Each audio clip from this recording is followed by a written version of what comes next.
লক্ষ্য করলাম সিংহাসনের দিকে যাবার পথে আমাদের উপর চকিত দৃষ্টি নিক্ষেপ করলো দুজনেই। আমার উপর থেকে দ্রুত সরে গেল সে দৃষ্টি। নীরস চেহারার একজন বুড়োর উপর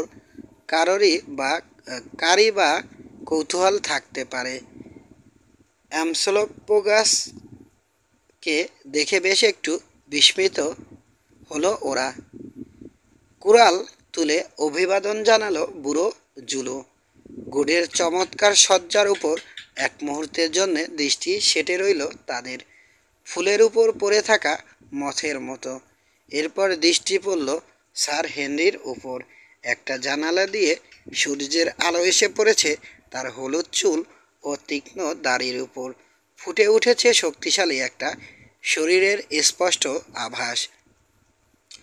মুখ তুলতেই নাইলে পথার সাথে চোখাচোখি হয়ে গেল তার। কেন জানি না ভোরের আকাশের গোলাপি রঙের মতো নাইলে পথার চামড়ার নিচ দিয়ে ছুটে গেল রক্ত। লাল হয়ে উঠল সুন্দর বুক, বাহুও মরালের মতো কিবা।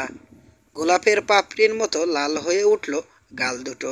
তারপরে যেমন হঠাৎ এসেছিল তেমনি হঠাৎ করেই আবার ফিরে গেল রক্তধারা। চেহারাটা ফ্যাকাশে হয়ে গেল তার, মৃদু মৃদু কাঁপছে। স্যার হেনরির দিকে তাকালাম। রং পরিবর্তন হয়েছে তারও। সিংহাসন গ্রহণ করল দুই রানী। আবার বেজে উঠল ভেরি। বসে পড়ল সভাসদেরা। ইশারায় আমাদেরও বসতে বলল রানী সোরাইস। এবার ভিড়ের মধ্যে থেকে উঠে দাঁড়ালো আমাদের গাইড, সেই বৃদ্ধ ভদ্রলোক। আমাদের দেখা সেই প্রথম মেয়েটির হাত ধরে আছে সে। সম্মান প্রদর্শনপূর্বক দুই রানীর সামনে গিয়ে আমাদের সম্বন্ধে সব কিছু খুলে বলতে লাগলো সে। শুনতে শুনতে তাদের মুখে ফুটে উঠল নিখাত বিস্ময়। বর্ণনার এক পর্যায়ে ঘন ঘন মেয়েটি ও আমাদের রাইফেলগুলোর দিকে ইঙ্গিত করা দেখে বুঝলাম এখন জলহস্তিদের গুলি করার কথা বলা হচ্ছে।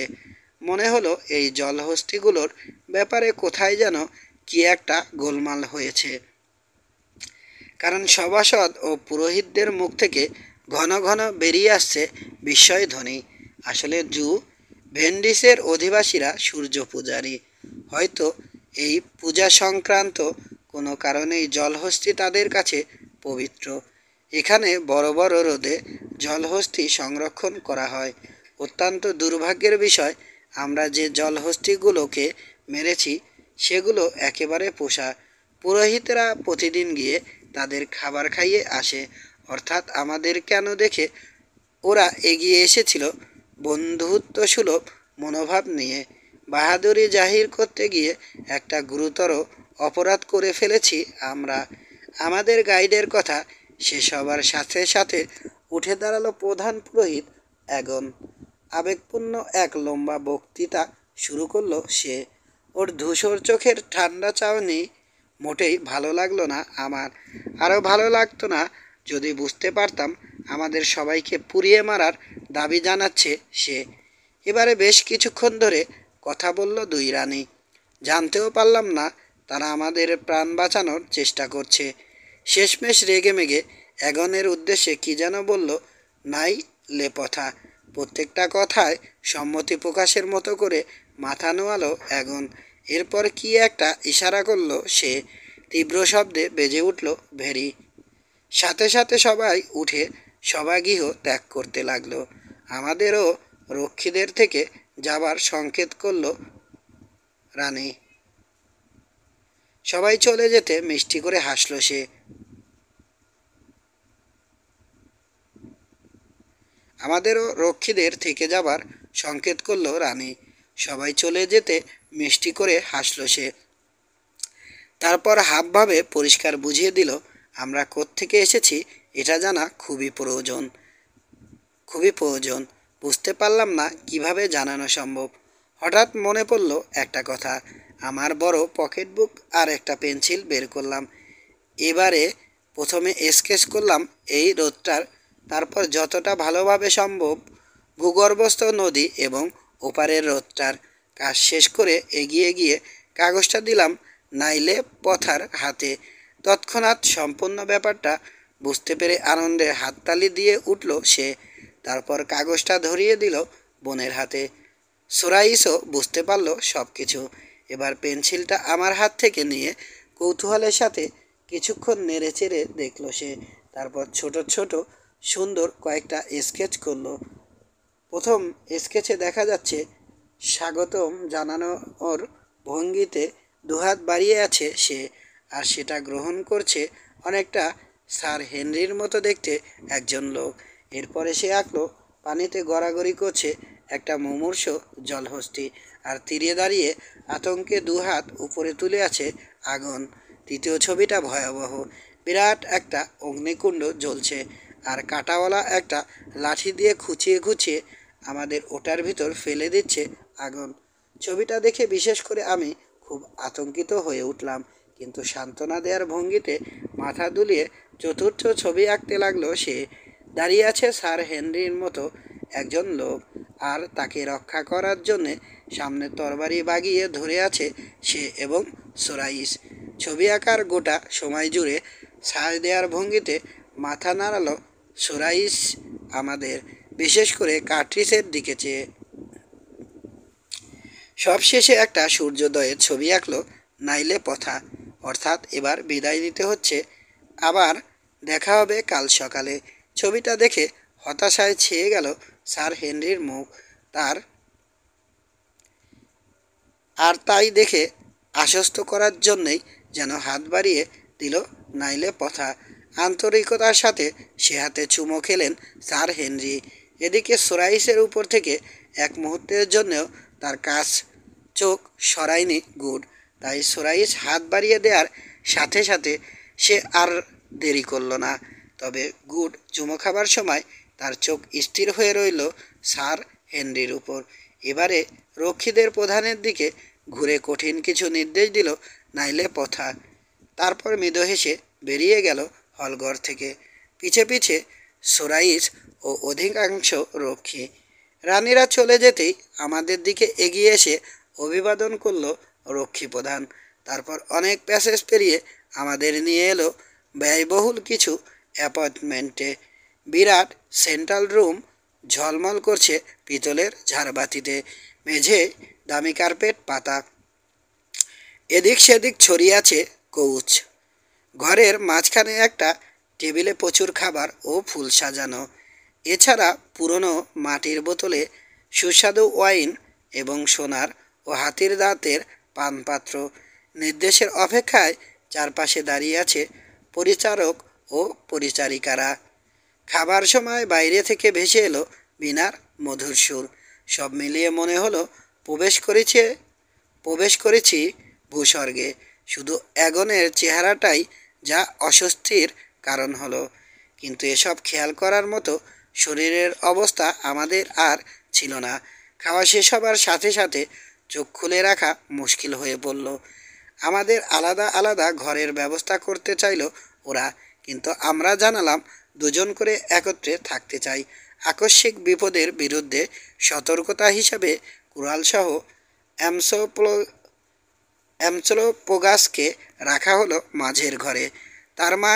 তার পাশের এক ঘরে আমিও গুড, অন্যটায় স্যার হেনরি ও আলফোন্স।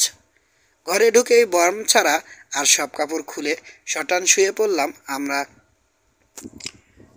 2 মিনিট পর ঘুমে যখন চোখ জড়িয়ে এসেছে ডেকে তুলল গুড। কোয়ার্টার মেইন মানে বলছিলাম কি, বলল সে। জীবনে কখনো অত সুন্দর চোখ দেখেছো? চোখ, বললাম আমি। কার চোখ? কার আবার? রানীর। সোরাইস মানে ওটাই তো মনে হয় নাম। কি জানি, হাই তুললাম আমি। ভালো করে দেখিনি, সুন্দরী তো মনে হয়। আবার ঘুমিয়ে পড়লাম। মিনিট পাঁচেকের মধ্যেই আবার ডেকে তুলল গুড। কোয়ার্টার মেইন মানে বলছিলাম কি, আবার কি হলো? কড়া গলায় বললাম আমি। পায়ের গোড়ালি দেখেছ ওর? গরমটা আর সহ্য হলো না। আমার সোয়েড লেদার জুতোগুলো ছিল বিছানার কাছেই। চোখের পলকে সেগুলো ছুঁড়ে দিলাম গুডের মাথায়। তারপর তলিয়ে গেলাম গভীর ঘুমে। আর কোনো ব্যাঘাত হলো না। জানি না এরপর গুড ঘুমিয়েছিল নাকি মানুষ চক্ষে দেখার চেষ্টা করছিল সোরাইসের সৌন্দর্য। জাহান্নামে যাকো। 13, এই দেশটির নাম জুভেন্ডিস। জু অর্থ হলুদ আর ভেন্ডিস অর্থ জায়গা বা দেশ। তো এটাকে হলুদ দেশ বলা হয় কেন কখনোই ঠিক বুঝতে পারিনি। এখানকার অধিবাসীরাও বলতে পারে না। তবে এ বিষয়ে 3টে কারণ দেখানো হয়েছে আমাকে। প্রথমত, প্রচুর পরিমাণে সোনা পাওয়া যায় এখানে। সেদিক থেকে এটাকে খাঁটি এলডোরাডো বলা চলে। মিলোসিস থেকে একদিনের পথ দূরে পলিমাটি খুললেই অজস্র সোনা পাওয়া যায়। এক একটা খণ্ডের ওজন 1 আউন্স থেকে শুরু করে 6 কি 7 পাউন্ড পর্যন্ত।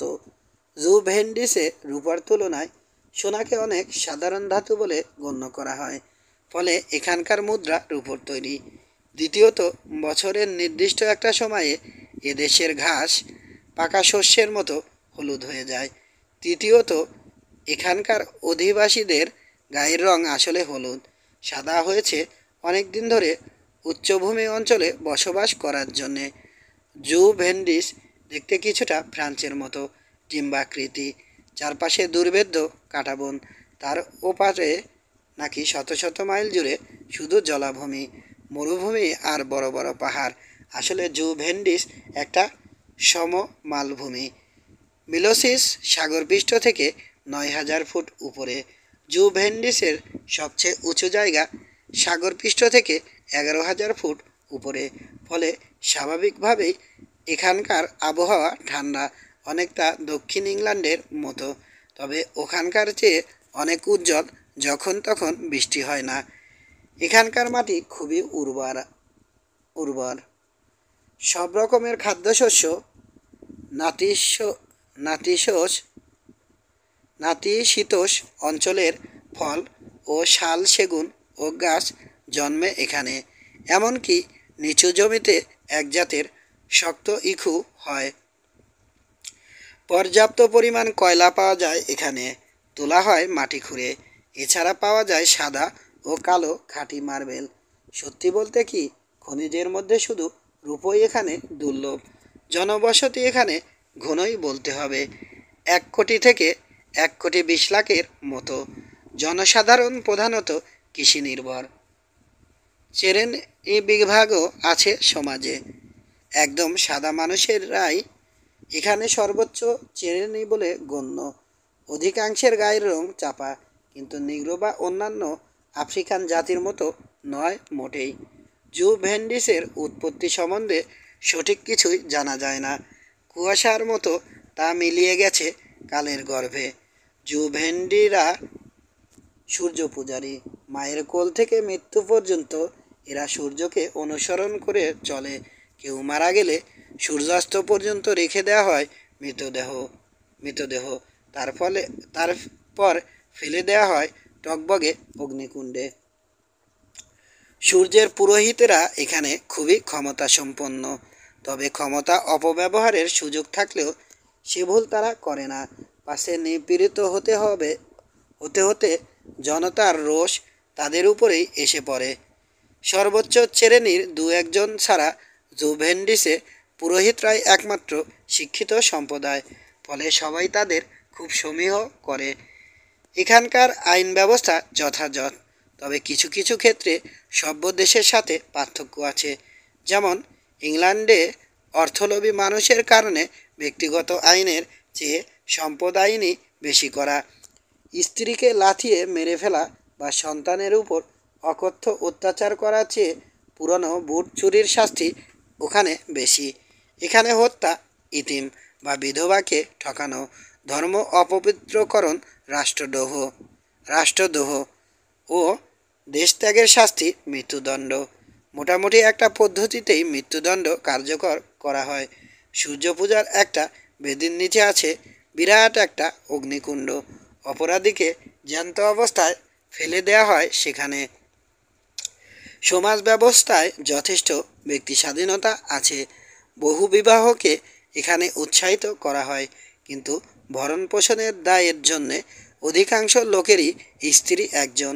আইনগতভাবে প্রত্যেক স্ত্রীর আলাদা গৃহস্থলীর ব্যবস্থা করতে স্বামী বাধ্য। তবে এখানে প্রথমা স্ত্রীকেই একমাত্র আইনসিদ্ধ স্ত্রী বলে গণ্য করা হয়। ফলে তার সন্তানদের বলা হয় বাবার ঘরের সন্তান, আর অন্যান্য স্ত্রীদের সন্তান সন্ততিকে বলা হয় মায়ের ঘরের সন্তান। তবে এই নিয়ে সন্তান ও মায়ের মধ্যে কোনো ভুল বোঝাবুঝি হয় না। বিয়ের আগে প্রথমা স্ত্রী স্বামীকে চুক্তি করিয়ে নিতে পারে যে সে পরে আর বিয়ে করতে পারবে না, কিন্তু এমন ঘটনা অত্যন্ত দুর্লভ, কারণ মেয়েরাই বহুবিবাহের সবচেয়ে বড় সমর্থক। বেশি স্ত্রী থাকলে প্রথমা স্ত্রীর গুরুত্ব বাড়ে। স্বামীর যত গৃহস্থলেই থাক না কেন, প্রকৃতপক্ষে সেই হয় সবগুলোর কর্ত্রী। মোটামুটিভাবে জুভেন্ডিরা দয়ালু, পরোপকারী, খোশমেজাজি ও দুশ্চিন্তামুক্ত গোছের মানুষ। এরা অর্থলোভী নয়, ছোটোখাটো ব্যবসা করেই খুশি। বিনিময় মূল্য হিসেবে দিতে হয় রূপো। সোনার দাম এখানে প্রায় রূপোর সমান। অলংকার, নির্মাণ, কারুকাজ ও সৌন্দর্যের কারণেই সোনার এখানে যা কিছু মূল্য। এখানকার জমির মালিকানা প্রকৃতপক্ষে রাজা বা রানীর। তারাই জমি ভাগ করে দেয় বড় জমিদারদের মাঝে। বড় জমিদার থেকে ছোট জমিদার হয়ে জমি যায় কৃষকের হাতে। প্রকৃত কৃষক 40 একর করে জমি পায়। সে জমি তারা চাষ করে আধা বর্গায়। উচ্চ কর দিতে হয় জুভেন্ডিদের। সম্পূর্ণ আয়ের 1/3 পায় রাষ্ট্র। বাদবাকি যেটা থাকে তার আবার 5% পায় পুরোহিতরা। তবে প্রকৃত কোনো দুর্ভাগ্যের কারণে কারো সামাজিক মর্যাদা ক্ষুণ্ণ হলে সেটা পুষিয়ে দেওয়ার দায়িত্ব রাষ্ট্রের। আসলে আলসে লোকদের বাধ্যতামূলকভাবে লাগানো হয় সরকারি কাজে, আর তাদের স্ত্রী ও সন্তানদের দেখাশোনার ভার নেয় রাষ্ট্র। পাহারাদার, রক্ষী ইত্যাদি ছাড়াও জুভেন্ডিসের সেনা সংখ্যা প্রায় 20,000। 5% কর নেয়ার পরিবর্তে পুরোহিতেরা মন্দিরে গিয়ে পুজো ও অন্যান্য ধর্মীয় অনুষ্ঠানাদি সম্পাদন করে। স্কুলও চালায় পুরোহিতেরা, যেখানে তাদের মতে গ্রহণযোগ্য বিষয়ে শিক্ষা দেয়া হয়। তবে পড়াশোনা সেখানে একরকম হয় না বললেই চলে। এত কিছু জেনেও একটা ব্যাপার আমার কাছে পরিষ্কার হয়নি, জুভেন্ডিরা সভ্য নাকি বর্বর। ভাস্কর্য ও স্থাপত্য শিল্পে এদের দক্ষতা প্রশ্নাতীত, অথচ টুকিটাকি বিষয়ে এরা সম্পূর্ণ অজ্ঞ। স্যার হেনরি এদের দেখিয়েছেন কিভাবে সিলিকা ও চুন মেশাতে হয়। এরা গ্লাস তৈরি করতে পারে না, বাসনকোসন খুবই সেকেলে। ঘড়ি বলতে এদের কাছে ওয়াটার ক্লক। এছাড়া বাষ্প, বিদ্যুৎ, বারুদ বা ডাকঘরের ব্যবহার এরা জানে না। ধর্মীয় বিষয়েও এদের কোনো পরিষ্কার ধ্যান ধারণা নেই। চোখ কান বুজে সূর্যের পূজা করে। ভবিষ্যতের জীবন সম্বন্ধে কারো কারো চিরকালীন আস্থা আছে বটে, কিন্তু সেটা নিতান্তই ব্যক্তিগত বিশ্বাসের ব্যাপার। আর মাত্র দুটো ব্যাপার উল্লেখ করতে চাই আমি, ভাষা ও হস্তাক্ষর। এদের ভাষা কোমল, সমৃদ্ধ এবং নমনীয়। স্যার হেনরির মতে কিছুটা আধুনিক গ্রিকের মতো, কিন্তু নিঃসন্দেহে আধুনিক গ্রিকের সাথে এই ভাষার কোনো সম্পর্ক নেই। স্যার হেনরি বলেন, জুভেন্ডির বর্ণমালার উৎপত্তি ফিনিশিয়ান থেকে। তার এ ধারণা সত্যি কিনা বলতে পারবো না। এ ব্যাপারে আমিও বিশেষ কিছু জানতে পারিনি, শুধু জেনেছি 22টা বর্ণ নিয়ে তাদের বর্ণমালা গঠিত। তার মধ্যে অনেকটা বি, ই আর ও এর মতো দেখতে 3টে বর্ণ আছে। তবে সব মিলিয়ে ওগুলো কেমন যেন জবর, জঙ্গ আর গোলমেলে। কিন্তু এ নিয়ে জুভেন্ডিদের কোনো রকম মাথা ব্যথা নেই, কারণ ব্যবসাপাতির দলিল ও গুরুত্বপূর্ণ নথি রাখা ছাড়া লেখা ব্যাপারটার চল নেই তাদের মধ্যে। তাদের তো আর উপন্যাস লিখতে হবে না। 14। ঘুম ভাঙল পরদিন সকাল 8:30টায়। টানা 12 ঘন্টা ঘুমিয়ে বেশ ভালো লাগছে এখন। আহ, কি সুন্দর জিনিস এই ঘুম! এ যেন বিছানায় এক শরীর নিয়ে গিয়ে অন্য শরীর নিয়ে উঠে বসলাম সিল্কের কৌচের উপর। এ ধরনের বিছানায় কখনো ঘুমাইনি। প্রথমে নজর পড়ল গুডের কাজ চোখের উপর। জেগে গেছে সে, জেগে অপেক্ষা করছে আমার সাথে কথা বলার জন্যে। কোয়ার্টার মেইন মানে বলছিলাম কি, শুরু করলো সে। ওর গায়ের চামড়াটা দেখেছ? হাতির দাঁতের চিরুনির পেছন দিকের মতো মসৃণ। ওই দেখো গুড। পর্দার খসখস শব্দের দিকে ওর দৃষ্টি আকর্ষণ করলাম। প্রায় তখনই পর্দা সরিয়ে প্রবেশ করলো একজন পরিচারক। ইশারায় জানালো আমাদের গোসলের বন্দোবস্ত করতে এসেছে। খুশি মনে মাথা ঝাঁকালাম আমরা। মার্বেল পাথরে তৈরি একটা ঘরে আমাদের নিয়ে গেল সে। মাঝখানে স্ফটিক স্বচ্ছ একটা জলাশয়। মুহূর্তের মধ্যে ঝাঁপিয়ে পড়লাম আমরা। গোসল ছাড়ার পর অ্যাপার্টমেন্টে গিয়ে পোশাক পরে সেন্ট্রাল রুমে গেলাম নাস্তা করতে। নাস্তার পর ঘুরে ফিরে দেখতে লাগলাম সেখানকার সুন্দর সুন্দর ট্যাপেস্ট্রি, কার্পেট আর ভাস্কর্য। বুঝতে পারছিলাম না এরপর কি ঘটতে যাচ্ছে। তবে সে সময় মনের যা অবস্থা তাতে সব কিছুর জন্যেই যেন প্রস্তুত ছিলাম। আমরা ঘুরতে ঘুরতেই এসে উপস্থিত হলো গতকালের সেই রক্ষী প্রধান। অভিবাদন করে ইশারায় জানালো ওকে অনুসরণ করতে হবে।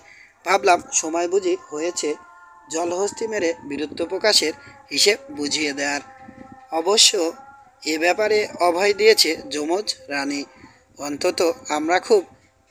অন্তত আমার খুব আস্থা আছে তাদের উপর, কারণ মেয়েরা ভরসা দিলে উপায় খুঁজে বের করে। সুতরাং একরকম আনন্দিত ভাব নিয়েই রওনা দিলাম আমি। একটা প্যাসেজ ধরে মিনিটখানেক এগোতেই এসে পড়ল প্রাসাদের জোড়া দরজা। এখান থেকেই চওড়া একটা রাজপথ মিলোসিসের বুক চিরে চলে গেছে মাইলখানেক দূরের ফুল মন্দিরে। এই প্রবেশ ও বহির্দ্বার দুটো যেমন বড় তেমনি ভারী।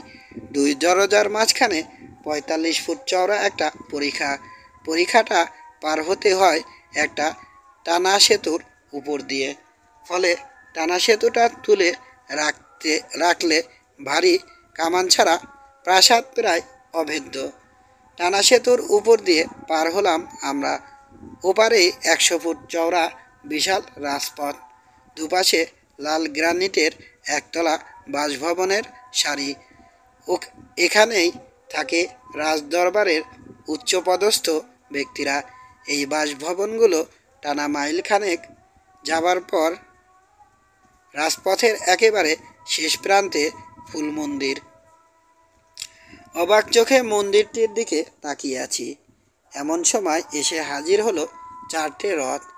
প্রত্যেকটা রথে দুটো করে ঘোড়া। রথের চাকা দুটো কাঠের। এক একটা চাকায় ৪টে করে লোহার স্পোক বসানো। রথের সামনে সারথির জন্যে ছোট্ট একটা আসন। একটা রেলিং দিয়ে আসনটা ঘেরা, যাতে সারথি হঠাৎ ছিটকে না পড়ে। ভেতরে নিচু আরও ৩টে আসন, দুটো দুপাশে আর একটা ঘোড়ার দিকে পেছন ফিরে। দরজার উল্টো পাশে। রথগুলো হালকা হলেও বেশ শক্ত। ঘোড়াগুলো ভারী সুন্দর। খুব বড় না হলেও শক্তিশালী দেহ, ছোট মাথা, দেহের তুলনায় বিরাট বিরাট গোলাকার খুর। এক নজরেই বোঝা যায় অত্যন্ত তেজি এই ঘোড়া।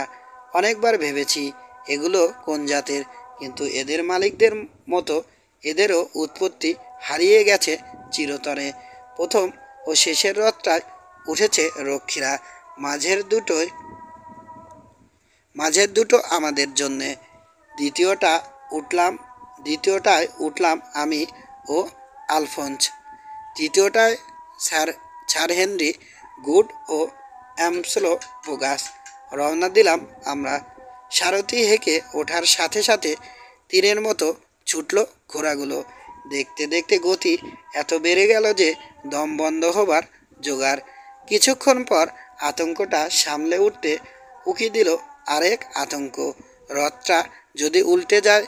চিৎকার জোরে ছিল আলফোন্স, কিন্তু চাকার ঘরঘর আর চাকার পাশ দিয়ে ছুটে চলা বাতাসের শব্দের নিচে সে চিৎকার চাপা পড়ে গেল। যেমন হঠাৎ ছোটা শুরু করেছিল, তেমনি হঠাৎ থেমে গেল রথ। আমাদের চোখের সামনে দাঁড়িয়ে আছে জুভেন্ডিদের গর্ব ফুল মন্দির। পাহাড়ের মাথায় প্রায় 8 একর জায়গা জুড়ে মন্দিরটি। চারপাশ ঘিরে সূর্যমুখী ফুলের অনুকরণে তৈরি পুরোহিতদের আবাস। গম্বুজে ঢাকা সেন্ট্রাল হল থেকে ছড়িয়ে পড়েছে পাপড়ি আকৃতির 12টা অঙ্গন। এক একটা অঙ্গন বছরে এক একটা মাসের জন্যে উৎসর্গীকৃত। বিখ্যাত লোকদের চিঠির চিঠির রক্ষার্থে নির্মিত মূর্তি রাখা হয় এখানে। সম্পূর্ণ মন্দিরটি সাদা মার্বেল পাথরে নির্মিত। গম্বুজটার বাইরের অংশ ও 12টা অঙ্গন মসৃণ সোনার পাতে মোড়া। প্রত্যেকটা অঙ্গনের ছাদের কেন্দ্রবিন্দু থেকে ভেরি হাতে একটা সোনালী মূর্তি ডানা মেলে উড়ে যেতে চাইছে মহাশূন্যে। ছাদের সোনার পাতের উপর যখন সূর্যের আলো এসে পড়ে, তখন মনে হয় মসৃণ মার্বেলের পাহাড়ের চূড়ায় জ্বলে উঠেছে সহস্র অগ্নিশিখা। প্রতিফলনটা এতই তীব্র হয় যে 100 মাইল দূর থেকে পর্যন্ত চোখে পড়ে। সবচেয়ে উত্তরের দুটো অঙ্গনের মাঝখানে মন্দিরের মূল প্রবেশদ্বার। স্বর্ণখচিত বেশ কয়েকটা নিরেট মার্বেলের দরজার উপরে একটা ব্রোঞ্জের দরজা। এখানকার দেয়ালের ঘনত্ব প্রায় 25 ফুট। মাঝখানে সোনার একটা বেদি, সেটাকে ঘিরে আছে সোনার 12টা পাপড়ি। সারাদিন রাত বেদিটাকে ঢেকে থাকে পাপড়িগুলো। শুধু দুপুরে সূর্যের আলো যখন এসে পড়ে সোনার গম্বুজটার উপর, তখন পাপড়িগুলো খুলে যায়। দেখা যায় ভেতরে জ্বলছে একটা মৃদু নীল শক্তিশালী শিখা। এছাড়া বেদিটার উত্তর দক্ষিণে নির্দিষ্ট দূরত্ব পরপর অপূর্ব চেহারার 10টি সোনার দেবী। মূর্তিগুলো প্রমাণ সাইজের চেয়ে কিছুটা বড়। ভক্তি ভরে মাথাটা কিছুটা নোয়ানো, মুখটি ঢেকে আছে পাখনার আড়ালে। আরেকটা উল্লেখযোগ্য জিনিস হলো সারা মন্দিরে মার্বেল পাথরের ছড়াছড়ি হলেও মাঝের বেদিটার পূব দিকের ও আর দুটো বেদির সামনের মেঝে নিরেট পেতলের। পূবে ও পশ্চিমে আর যেসব বেদি আছে সেগুলো পাপড়ি দিয়ে ঢাকা নেই। মন্দিরের দরজার কাছে নামতেই একদল রক্ষী সৈন্য ভেতরে নিয়ে গেল আমাদের। পাপড়ি ঢাকা একটা বেদির কাছে 8 ঘন্টা থাকতে হলো। আর এখানেই আমরা ফিসফিস করে পরামর্শ করলাম যে মরতে যদি হয় যতটা পারি ওদের নিয়ে মরব। আমসোপোগাস বলল, ইনকোসি কাজ দিয়ে মাথাটা যে দুভাগ করে দেবে অ্যাগনে ইনকাসি কাজ দিয়ে মাথাটা সে দুভাগ করে দেবে অ্যাগনের। ইতিমধ্যে দলে দলে লোক ঢুকতে শুরু করেছে মন্দিরে। অস্বাভাবিক কিছু দেখার যেন প্রত্যাশা তাদের। মূলবেদিটার উপর যখন সূর্যলোক এসে পড়ে, তখন কিছু একটা নিবেদন করা হয় সূর্যের উদ্দেশ্যে। সেটা কোনো ভেড়া বা ষাঁড়ের মৃতদেহ হতে পারে, কখনো আবার ফল বা শস্য দেয়া হয়। জুভেন্ডিস সমুদ্রপৃষ্ঠ থেকে অনেকটা উঁচু হওয়ায় বেদির উপর সূর্যলোক এসে পড়ে ঠিক দুপুরে। আজ সূর্যলোক পড়ার কথা 12টা 8 মিনিটে।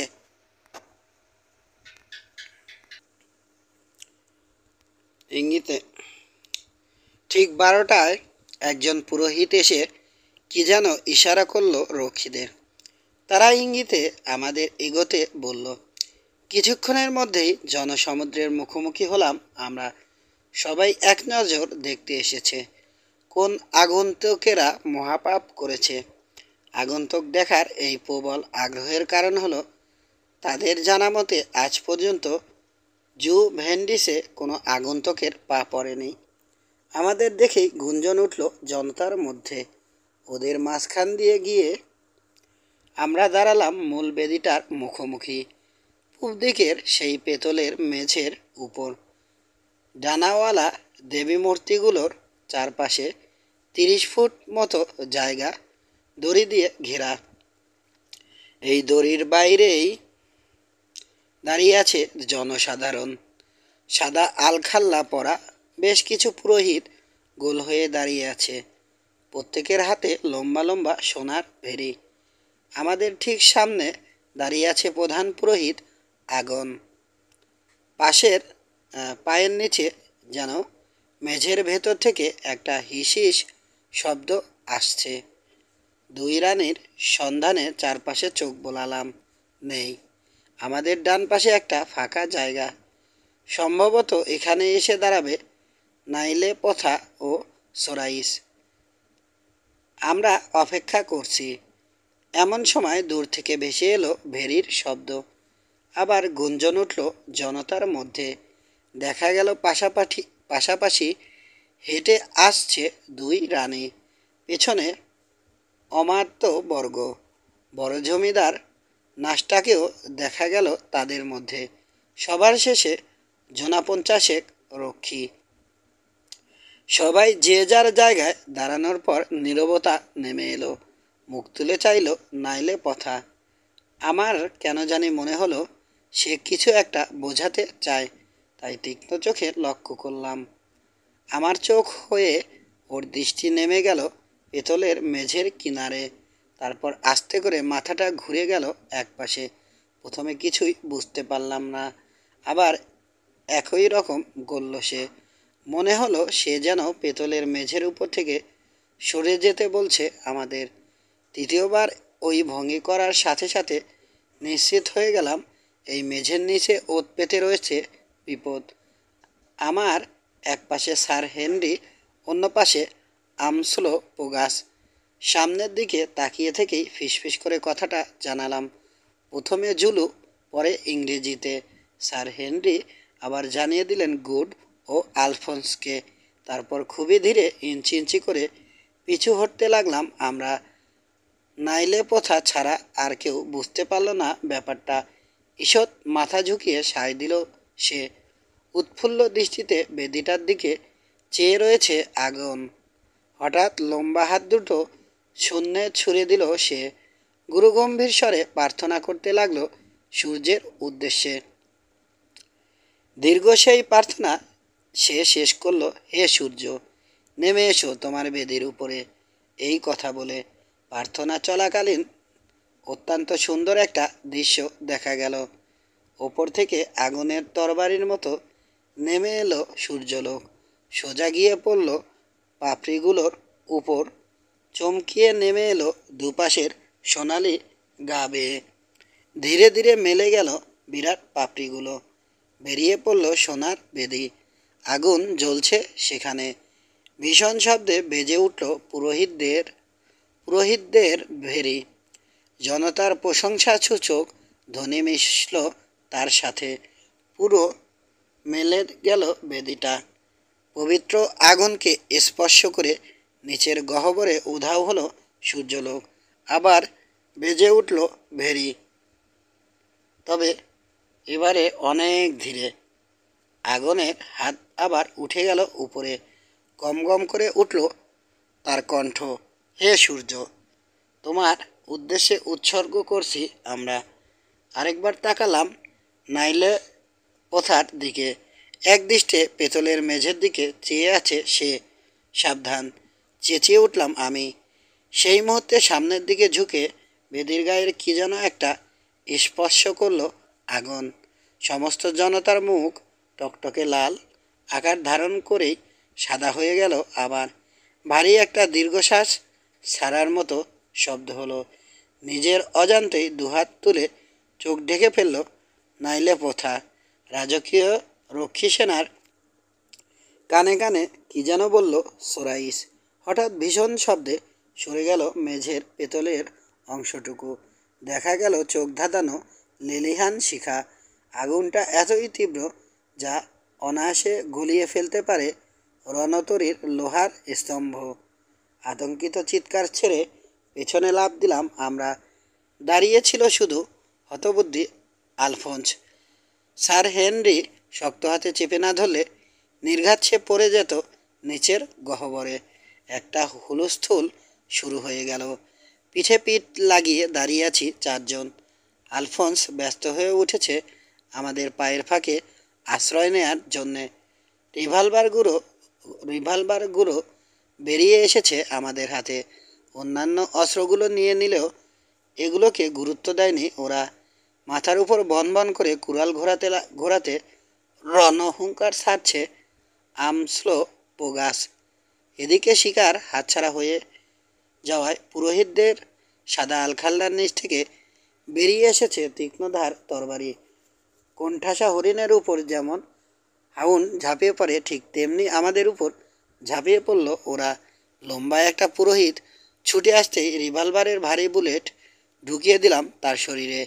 ধপ করে পড়ে গেল সে, গড়িয়ে চলে গেল নিচের গহ্বরে। ভয়াবহ একটা আত্মচিৎকার বেরিয়ে এলো তার মুখ দিয়ে। রিভলভারের গুলির শব্দ বা অন্য যে কোনো কারণেই হোক, সাথে সাথে থেমে গেল পুরোহিতেরা।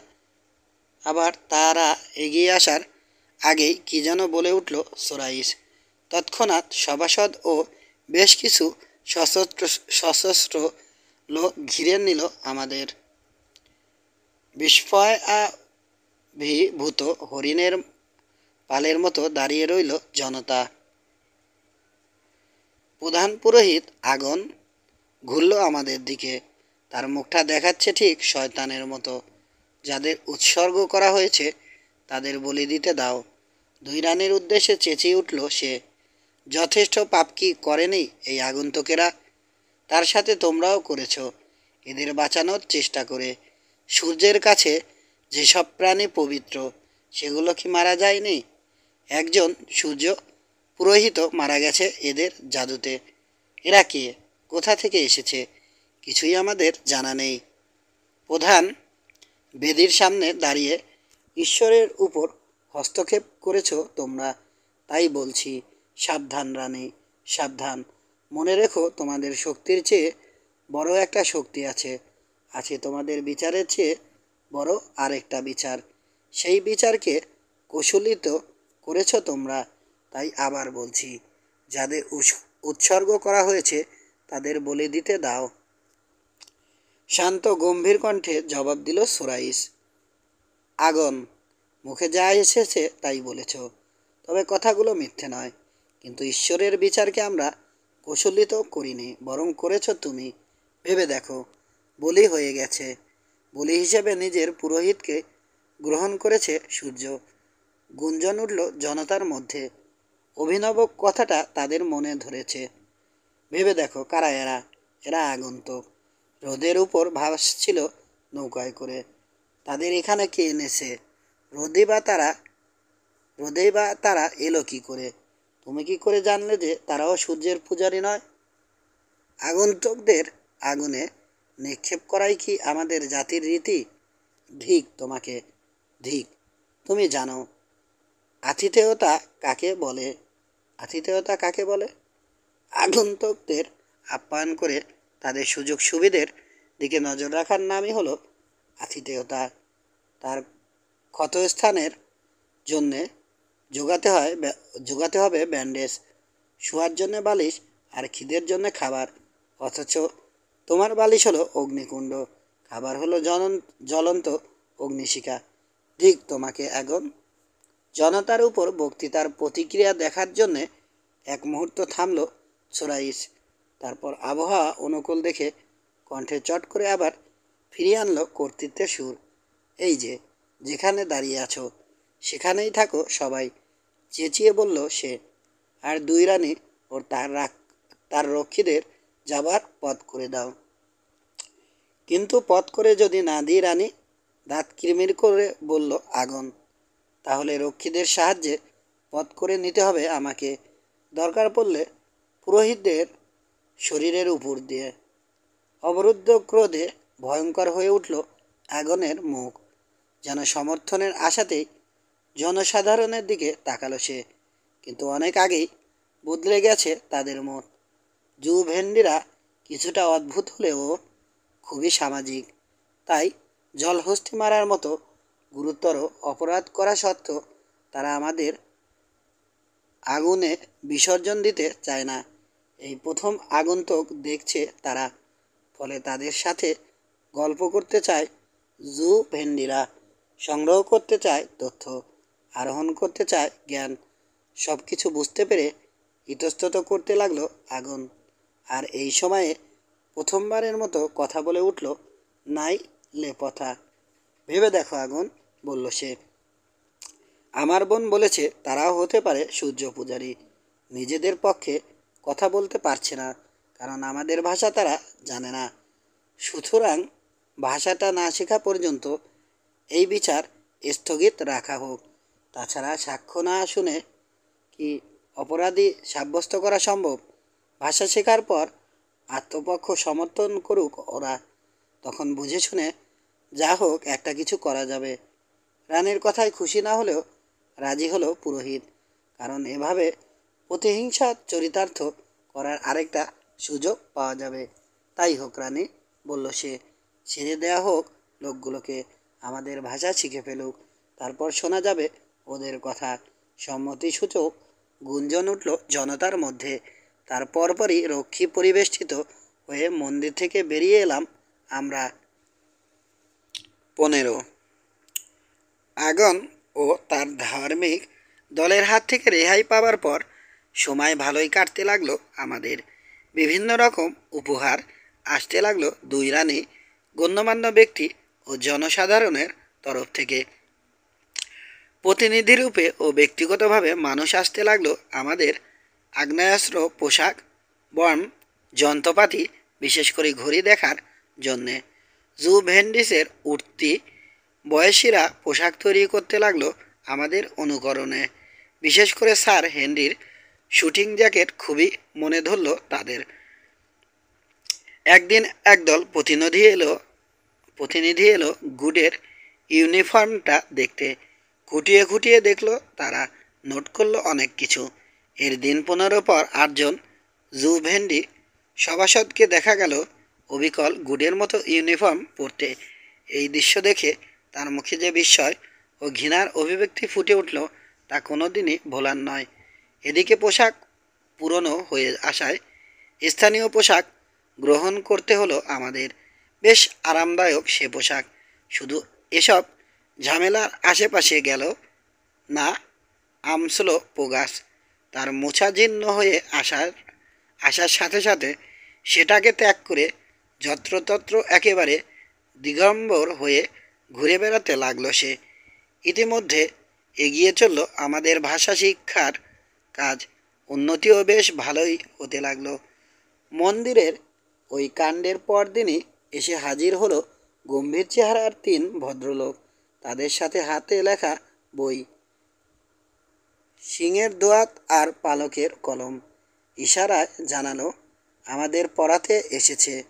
আমসলোপোগাস ছাড়া আমরা সবাই দিনে 4 ঘন্টা করে পড়তে লাগলাম। আমসলোপোগাস বলল মেয়েদের ভাষা সে শিখতে চায় না। তারপরও একজন শিক্ষক বই ও সিংহের দোয়াত হাতে তার দিকে এগিয়ে যেতেই লাফিয়ে উঠে তার চোখের সামনে ইনকোসি কাজ ঘোরাতে লাগলো সে। ফলে তাকে বিদ্যাদানের মহৎ প্রচেষ্টার ওখানেই সমাপ্তি। এভাবে কাজের মধ্যে সকালটা কেটে যেতে লাগলো। বিকেলটা আমরা ব্যয় করলাম বিনোদনের জন্যে। কখনো কখনো এখানকার সোনা ও মার্বেলের খনি ঘুরে ফিরে দেখলাম আমরা। আবার কখনো শিকারি কুকুর সহ বেরিয়ে পড়লাম হরিণ শিকার করতে। রাজকীয় আস্তাবল থেকে আমাদের 4টে চমৎকার ঘোড়া বরাদ্দ করেছিল নাইলে পথা। এতে করে আরও জমে উঠেছিল শিকার। মাঝে মধ্যে বাজ পাখি নিয়ে শিকার করতে বেরোতাম আমরা। বাজ পাখি দিয়ে তিতির শিকার জুভেন্ডিদের খুবই প্রিয়।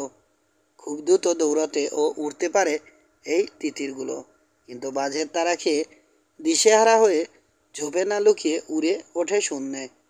এছাড়া বনমোরগের মতো বড় বড় স্নাইপের পেছনে লাগিয়ে দেয়া হয় লালচে লেজের এক জাতীয় বাজ পাখিকে। আরেক রকমের একটা শিকার চালু আছে এখানে। ঈগল দিয়ে ছোট এক জাতের এন্টিলোপ ধরা। শিকারটা দেখার মতো।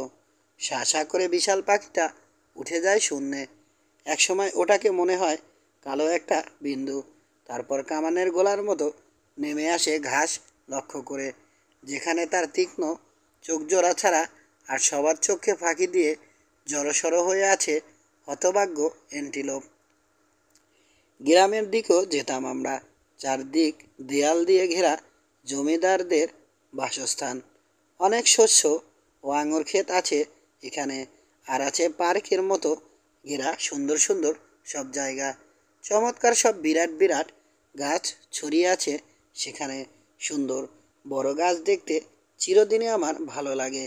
শৈত্যপ্রবাহের সময় কি গর্ভ ভরে মাথা উঁচু করে থাকে ওরা, প্রাণ ভরে অনুভব করে বসন্তের পদধ্বনি। কি অসাধারণ শোনায় তাদের কণ্ঠ যখন তারা কথা বলে বাতাসের সাথে। পাতার ফিসফিসানির কাছে হার মানে বায়ু দেবতা। ই ওলাসের হাজারটা বিনা। সারাদিন পাতাগুলো চেয়ে চেয়ে দেখে দেখে সূর্যলোক, সারা রাত ধরে দেখে তারা। শতাব্দীর পর শতাব্দী তাদের খাবার জোগায় মা ধরিত্রী। অনেক দালান কোঠা বংশের উত্থান পতন দেখার পর অবশেষে ঘনিয়ে আসে চূড়ান্ত দিন। হয় লড়াইয়ে সেদিন জিতে যায় বাতাস, নয়তো নেমে আসে অস্বাভাবিক মৃত্যু। বড় একটা গাছ কাটার আগে সবার একবার ভেবে দেখা দরকার। প্রায় প্রতি সন্ধ্যায় দুই রানীর সাথে খেতে বসতাম আমি, স্যার হেনরি ও গুড। খেতে খেতে একটা কথা প্রায় মনে হতো আমার, সত্যিকারের মর্যাদা সম্পন্ন মানুষেরা সরল ও দয়ালু হয়। নাইলে প্রথার সবচেয়ে বড় আকর্ষণ তার মিষ্টি সরলতা আর অত্যন্ত ক্ষুদ্র জিনিস সম্বন্ধে জানার প্রকৃত কৌতূহল। তার চেয়ে সরল মেয়ে আমি খুব একটা দেখিনি, তবে প্রয়োজনে মুহূর্তের মধ্যে সে হয়ে উঠতে পারত রানীর মতো মহীয় মহমীয় বা বুনোদের মতো হিংস্র। যাই হোক, মাস তিনেক ভাষা শেখার পর গুডের একদিন মনে হলো খুবই ক্লান্তিকর হয়ে পড়েছে ব্যাপারটা। ক্লান্তিকর হতো না যদি বয়স্ক শিক্ষকের বদলে আসত সুন্দরী যুবতী। শিক্ষকদের কথাটা একদিন খুলেই বলল গুড। বলল, যুবতী শিক্ষিকা ছাড়া ঠিক বিদেশি ভাষার গভীরে পৌঁছানো যায় না। সে যে দেশ থেকে এসেছে সেখানে কোনো আগন্তুককে ভাষা শেখানোর প্রয়োজন পড়লে নিযুক্ত করা হয় সবচেয়ে সুন্দরী ও আকর্ষণীয় মেয়েদের। অবাক বিস্ময়ে সব কিছু শোনার পর গুডের যুক্তি মেনে নিল শিক্ষকেরা। বলল, এখানকার দর্শনও বলে সূর্যলোক ও মুক্তবায়ু যেমন প্রভাব বিস্তার করে শরীরের উপর, তেমনি মনের উপর প্রভাব ফেলে সুন্দর জিনিস। সুতরাং সেরকম শিক্ষক হলে ভাষা শিক্ষাটা তাড়াতাড়ি হবারই সম্ভাবনা। তাছাড়া এখানকার মেয়েরা বাকপটু বলে মৌখিক পরীক্ষাতেও ভালো ফল হতে পারে। তাদের সমস্ত কথায় মাথা ঝাঁকিয়ে ঝাঁকিয়ে সায় দিল গুড। শেষমেশ আমাদের ইচ্ছেটা গভীরভাবে বিবেচনা করা হবে, এই আশ্বাস দিয়ে বিদায় নিল শিক্ষকেরা। এই ঘটনার কিন্তু কিছুই জানতে পারিনি আমি আর স্যার হেনরি। পরদিন সকালে যখন শিক্ষকদের বদলে এলো তিন অসামান্য সুন্দরী, আমাদের অবস্থাটা কেমন হলো সহজেই অনুমেয়। লজ্জারাঙা কণ্ঠে মেয়েগুলো বলল, এখন থেকে তারাই আমাদের ভাষা শেখাবে। মুখ চাওয়াচাওয়ি করছি আমরা। এমন সময় গুড বলল, শিক্ষকেরা বলেছে যে তাদের যতটুকু শেখাবার তারা শিখিয়েছে, এখন পরবর্তী শিক্ষার কাজটা সম্পন্ন হওয়া উচিত মেয়েদের কাছে। ঘটনাটার মাথামুন্ডু কিছুই বুঝতে না পেরে পরামর্শ চাইলাম স্যার হেনরির কাছে। দেখো, বললেন তিনি, মেয়েগুলো তো এসেই পড়েছে, তাই না? এখন ফিরিয়ে দিলে খুবই মনোকষ্ট পাবে তারা। এতটা অভদ্র আচরণ করা ঠিক হবে না। এমনিতেই যথেষ্ট লজ্জা পেয়েছে বেচারিরা। ইতিমধ্যে অবশ্য সবচেয়ে সুন্দরী মেয়েটির কাছে পড়া শুরু হয়ে গেছে গুডের। সুতরাং কি আর করা, ছোট্ট একটা শ্বাস ফেলে আমিও বসে পড়লাম একজনের কাছে। ভালোভাবেই সেদিনের শিক্ষা পর্ব শেষ করলাম আমরা। মেয়েগুলো ভীষণ চালাক, আমরা মারাত্মক ভুল করলে শুধু মুচকিয়ে হাসলো। পড়ার ব্যাপারে অত মনোযোগী হতে গুডকে কোনো দিন দেখিনি। স্যার হেনরিও যেন নতুন উদ্যম ফিরে পেয়েছেন। এরকম মনোযোগ এখন সব সময় থাকলেই হয়, মনে মনে ভাবলাম আমি। পরদিনের শিক্ষা পর্ব হলো আরও প্রাণবন্ত। আমাদের দেশের মেয়েদের সম্বন্ধে জানতে চাইল তারা। আমরাও যথাসম্ভব জবাব দিলাম জুভেন্ডিতে। গুড। ওর শিক্ষিকাকে বলল, চাঁদের কাছে সূর্য যেমন সৌন্দর্য, ইউরোপের মেয়েদের তুলনায় তার সৌন্দর্য ঠিক তেমনি। জবাবে সামান্য মাথা নেড়ে মেয়েটি বলল, সে একজন অতি সাধারণ শিক্ষিকা ছাড়া আর কিছু নয়, সুতরাং তাকে নিয়ে এরকম নির্দয় ঠাট্টা করা অনুচিত। পরে ছোট্ট একটা গানের আসর বসানো হলো। এখানকার প্রেমের গানগুলো সত্যিই নাড়া দেয়। তৃতীয় দিনে আমরা একেবারে অন্তরঙ্গ হয়ে উঠলাম। শিক্ষিকার কাছে নিজের অতীত ভালোবাসার গল্প ফেঁদে বসলো গুড।